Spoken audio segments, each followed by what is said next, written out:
Take a few more rounds, get used to this trigger. It's getting cold.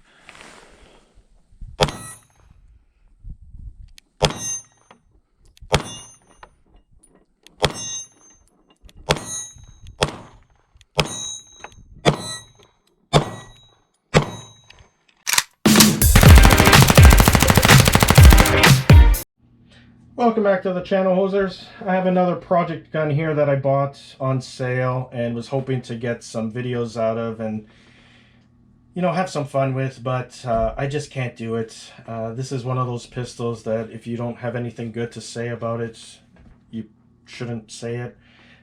This is the Smith & Wesson SD9VE. It's a great pistol in its own right. I believe this is a duty pistol for carry. Obviously in the United States, I mean, people would probably carry this or use it for self-defense, whereas in Canada, we're not allowed to.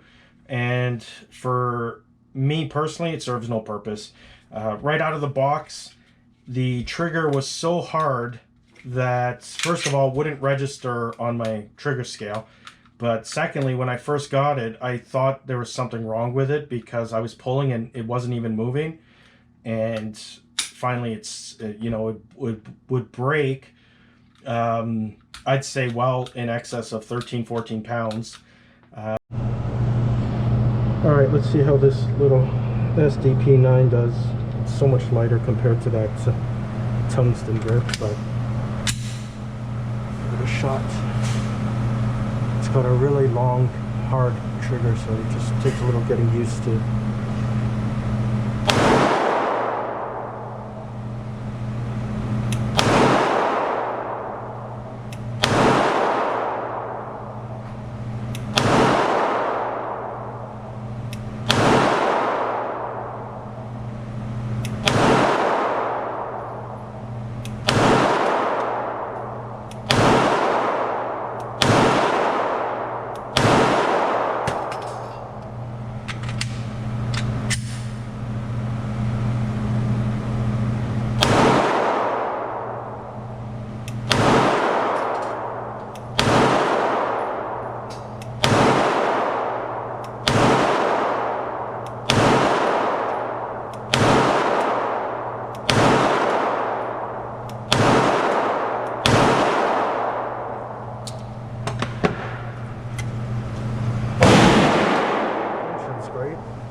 Accuracy, oh, needs some work, needs some work.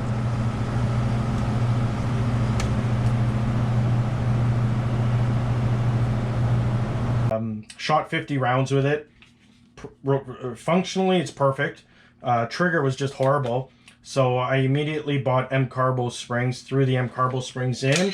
So right now, this is with the M-Carbo springs, and you could see it's still taking, like, look at this. I'm pulling, and it's got a long pull, you know, a break. I'd say it's still well in excess of 8 to 10 pounds.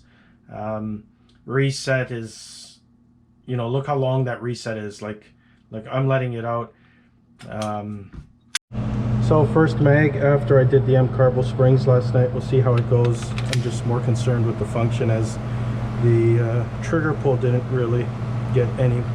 It's a little lighter, but it's definitely not better in far as how it feels, so we'll just see how it goes.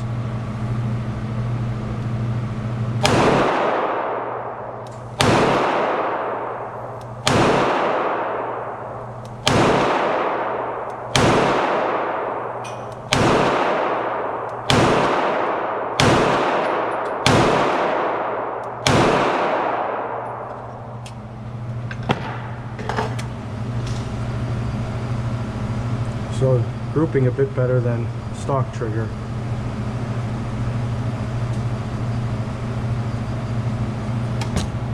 Still needs some work. So, you know, for duty, for carry, absolutely, that's what you want. For target shooting and recreation, just doesn't do anything for me. So I've already put this thing for sale. I've only got maybe 75 to 100 rounds through it. Groups were non-existent, couldn't group even after I did the springs. I'd hit, you know, a 5-inch target at 10 yards, but by no means any group. I've shot 20 rounds of self-defense rounds out of it. Because of the pistol's size and weight, the critical duty that I had really had some snap and punch to it.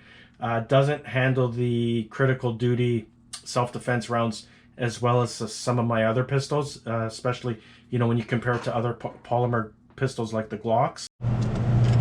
Since this is a self-defense duty pistol, let's see how it handles some hot critical duty ammunition.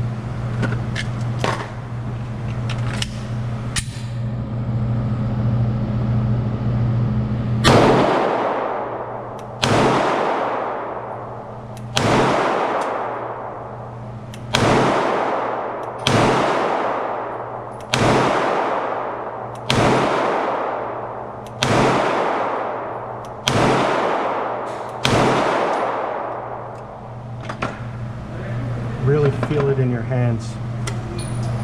It actually has a lot of force coming back into your palm.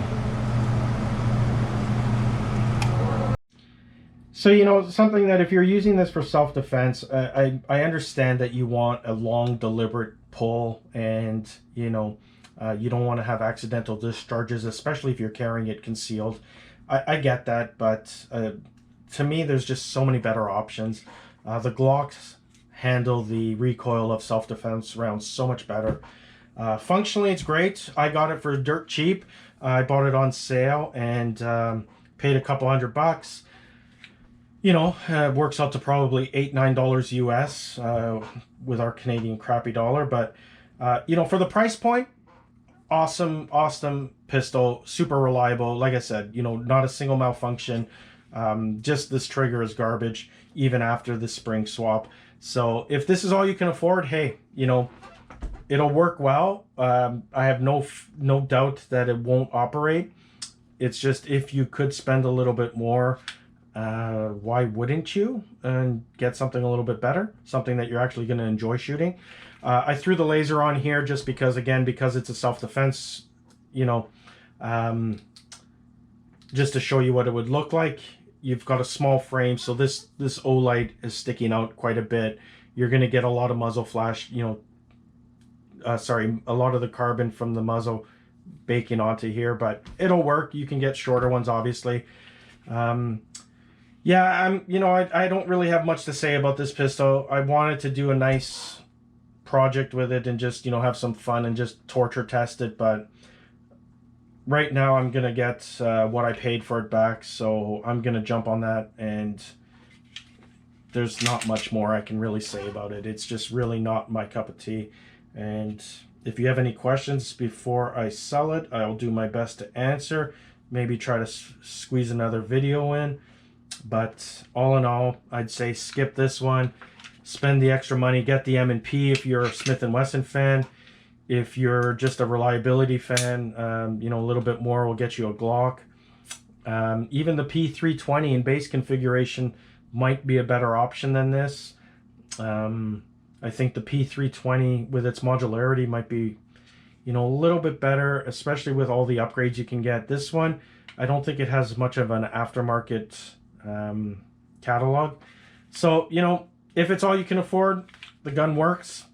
But if you're willing to spend a little bit more, I say do that. Hit me up if you have any questions.